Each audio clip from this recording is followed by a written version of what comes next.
গুরুদেব বাড়িতে আসলে কি করতে হবে?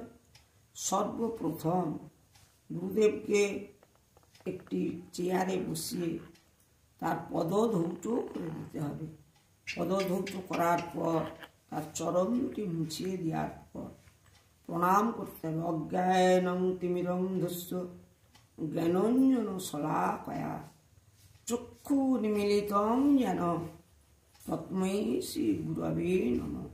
আমাদের এই অজ্ঞান আধারকে দূর করেছেন কে? শ্রী গুরুদেব। গুরুর কৃপা ছাড়া কি আর ভগবানকে পাওয়া যায়? তাই গুরুদেবের কাছে সবসময় কৃপা চাইতে হবে। গুরু কৃপাহি কেবলম। গুরুদেবই সর্বস্বর। গুরুর কৃপা ছাড়া ভগবানকে পাওয়া যাবে না। গুরুর নির্দেশ মেনে চললে আমাদের সর্ব মনস্কামনা পূর্ণ হবে। শ্রী শ্রী গুরুদেবের জয়।